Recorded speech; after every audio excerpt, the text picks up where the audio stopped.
look like to you? I'm thinking like robot, angry robot, some kind of Pokemon, a flying, spinning, angry machine. I don't know. But in today's build challenge, this thing is gonna dictate how I build my house. This is another one of those hashtag try me Sid build challenges that I have been doing for months now. Basically, this is a hashtag that I started on the Sims 4 gallery where people in our community can upload challenges for other people to try. And it's also a place where you can find challenges to do. I'm noticing some other creators picking these up, which is fun too. So this one was created by Senza Gnome O. They've even got the rules on here. So as per the rules for this is what the challenge looks like. Anything with this like thicker white trim must stay as fountains. And I can't rotate or combine them. So like, let's say I wanted to like put this one together with that one. I don't even know how I would do that in the first place, but I can't do that. I could combine these ones into pools, but to make this harder on myself because I love to do that, why? Like, why? I'm gonna keep them stationary. So my build is going to be determined by how this user intended it with their pools here. You're not allowed to add any extra pools or shapes. I want to see if I can pull this off. So I actually have an idea of how I'm gonna approach this one. Picture this. You know those beautiful like white and blue? I'm gonna show you a picture for reference of what I'm talking about just in case I don't pull it off.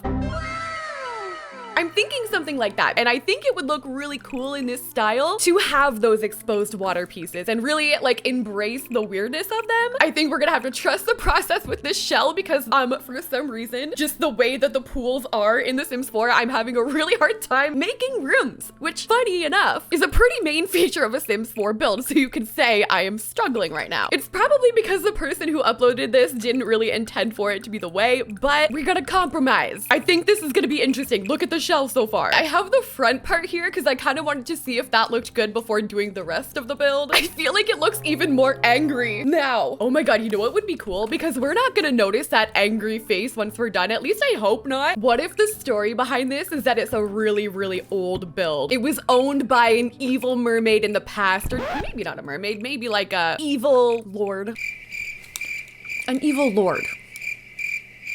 Okay. An evil lord owned this house years ago. And even though they don't live here anymore, this is going to carry the curse of the angry water demon. Not better. I want to cover up all of the fountains beneath, but I want to make sure one is gonna stay exposed. Like I'm thinking if I could cover everything up except for this octagon right here. And then these on the side can be balconies. And I'm not a fan of how boxy this is in the back. So I'm actually gonna open it up. We can leave that back fountain exposed. Ooh, and this one back here. Yeah, we could completely punch this out. And then this part kind of bumps out back here. I'm gonna add on some white wallpaper just for now so I can get rid of all of the drywall and kind of visualize it a little better, you know? I finally figured out my shell. This is what it's looking like. I'm gonna leave the roof with those half walls. This is kind of a trick that I've been loving lately, is using different heights for half walls to make a roof, especially on this style of build. I think it looks really cool. And then in the back, I'm trying to figure this out so it can be a full balcony back here because I kind of want this back part to be symmetrical. And I'm thinking if I could pull off a bridge with like spandrels or something peeking through all the way to the front side, sort of like this. And then this opens up a really good opportunity to do like apartments or something. Or we could even do something like where upstairs the bedrooms and everything are separate, but then downstairs is a shared area. I don't really know how we're gonna do that yet. Ooh, see, now you can see the bridge. This is gonna be cool. I don't know where we're gonna enter though. I think I'm gonna end up having to put stairs on the front. I just accidentally stumbled across this weird hack. I'm using these island living trellis things and I'm just putting them over my exposed area. This is where the entrance is gonna be, I think. And then I put one over here, but I hadn't had it roofed yet. And then when I brought the room across, it left that pattern, which I love. I love how that looks, and it was an accident. I've also been putting together these like romantic garden sculptures I think look really nice together, just as something different on the roof. I do want to keep this symmetrical to a point. So on the balconies, I'm just adding this cute plant. Maybe it's like twins that live here. These are both from the Oasis Courtyard kit. This is the actually literally called Big Ol' Vase. That is something I would say. And I've been trying to use these different items because this is such a unique style. These are from Dine Out. These lights that I've put on here, I feel like they just match so well. And I've also added fountains wherever I can. So this build is really gonna look alive. I'm pretty much done with the outside. I did add a pond, which I can already see people coming and being like, "You're not supposed to add water for this challenge." So I'm just showing you guys what it looks like in case you do download this build and you care more about like aesthetic, I would personally put a pond around this thing. But for this challenge, I'm gonna delete it because I don't want to fail it. But I do think that it looks pretty freaking good. Okay, so there we go. I'm gonna show you the inside of this layout because I was working on it a little bit and I'm gonna walk you through my thought process. So with our stairs, you walk up and you enter at the front doors here. And then we have 2 apartments here. You can cross over the bridge here to get down the stairs. And then downstairs, this is our layout and it looks a little whack, but let me show you what I did. On the inside here, we're gonna have a fountain on the inside, which I feel weird because I just did this in a build and it's such a random thing to do, but these are actually windows from base game, so they're kind of wide open. I put this here, another fountain moment. We have a little garden over here, which I know is a little strange, but imagine the welcome wagon comes up to your house and you're like, yeah, this is my beautiful indoor garden right next to my fountain. Come on, Eliza, you don't have that. It's cool. And then, I don't know, some storage or something in the back, but look at this freaking layout. This is gonna be so unique and fun. Okay, let's start upstairs. I'm gonna try and keep everything in the same aesthetic here. It's gonna be very white and blue. I might literally just put on the color filter and maybe, oh, yellow would be good, or like another pop. Orange even could be kind of nice. Let's do blue and orange. Blue, orange, and white. And I think we are going to say that the people that live here are like twins or like roommates that are really comfortable with living with each other. Oh my God, look at that. That's from Jungle Adventure. I love. Okay, we're using this for my living room. I just added this picture and it brought it all together. I was like, this is looking way too neutral for me right now. I need a little bit of balance, a little color. So I added that picture. It's got the blue and the black that I've already kind of found pieces with in my living room. I think things like these vases could kind of work from Journey to Batu in this build. There's actually some really beautiful art hidden in this swatch. The default is this. This is from Get Famous, but like look underneath, there's so many cool like colorful patterns. Like even that, I feel like these are kind of hidden away. Like look at that one. That's really pretty. Same as this from City Living. I feel like I always forget about this, but such a beautiful table. I do think this house is gonna have a little bit of a expensive look. On the outside, it does kind of have that vibe. So I'm gonna bring these curtains inside for movie hangout. And this is what my living room is looking like so far. The real challenge is gonna be doing that again on the other side in the same but different style. Bathroom, we're definitely going with that kind of pattern. And it's a pretty big one, so I could do a big bathtub in here from Get Famous. I'm using the main packs that I'm seeing myself use right now are Jungle Adventure and Get Famous, which are so different from each other. I feel like we should get a different bathtub. You know what bathrooms are like lavish and they just look expensive? I want that. You know what I'm gonna do right next to the bathtub is make a little Journey to Batu vase area plus Oasis Courtyard. Debatably the best thing to come from Journey to Batu is the vase clutter, and then we like pull it all together with like something like this, and then it's just so pretty,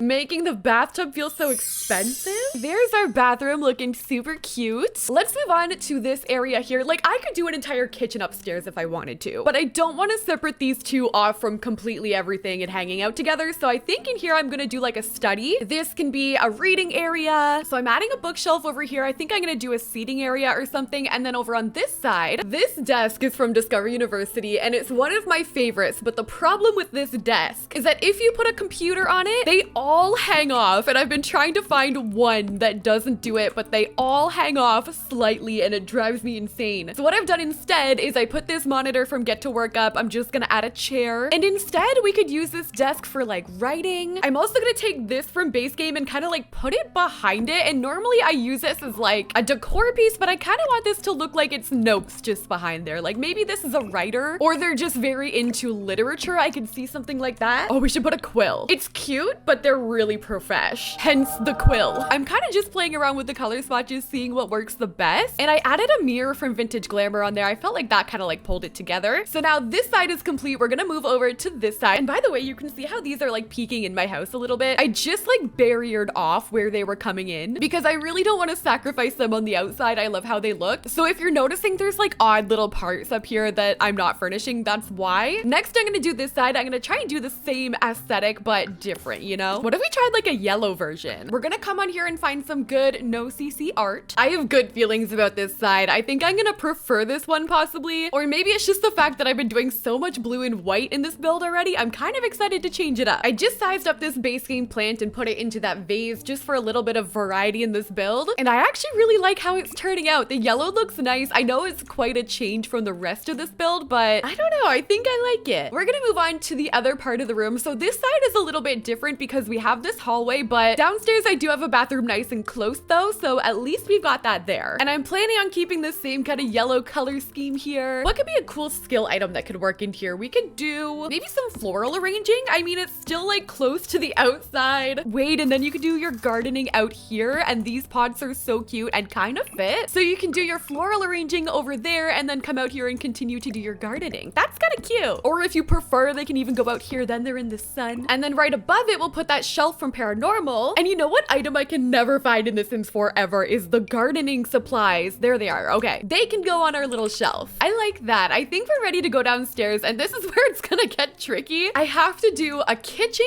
I still need to find room for the bedrooms.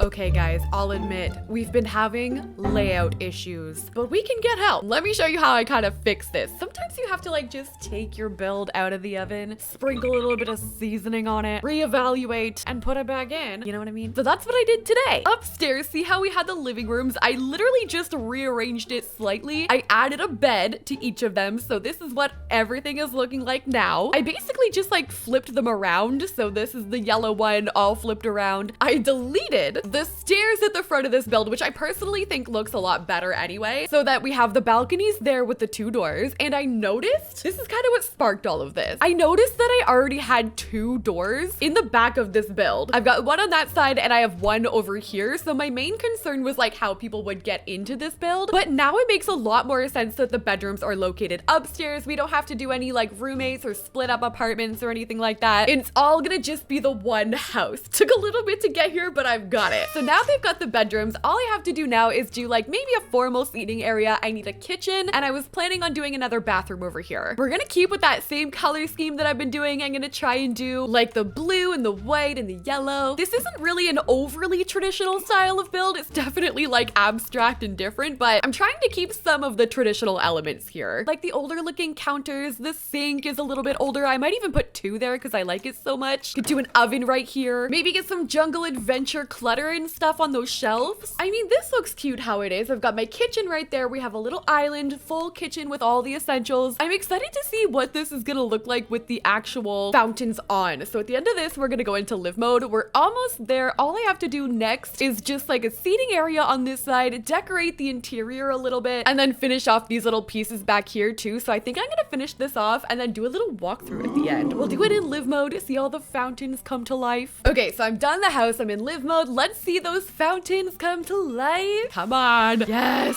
So this is what it ended up looking like with them going. This is so cool. On the back side, you can see them going as well. And in there, when you walk past the bridge, you're gonna see this one down here as well, which is kind of a cool feature of this house. I feel like upstairs isn't really affected by it much, but downstairs, I ended up keeping it pretty simple because there's already fountain decor going off everywhere. So I didn't feel like we had to go crazy with like decorating. Over here on this side, I ended up making this a creativity area because I thought it looked really nice with the fancy stuff around plus the easels. And especially these ones, they're kind of like metal. They look a little bit more professional. My favorite part of this is the courtyard build over here. Even though it's a smiley face, which is kind of funny, it looks so cute with the fancy stuff on here. I ended up making a little coffee area in this side with a couple coffee makers with the same cabinets that I used in my kitchen. And then this side, I just used as storage because I kind of got the feeling maybe the person that lives here, maybe it's like 2 chefs or something. I don't know. The more I started doing this build, I kind of got that vibe. And then once again, this is the kitchen with a dining table. I don't know. I feel like this is cool. I would love to play in it and see the fountains all the time. I will be putting this on the gallery under Sydneymacoretta. Make sure you like, comment, and subscribe. It really helps me out. And that's all I got for you guys. Thank you so much for watching. I'll see you in the next one.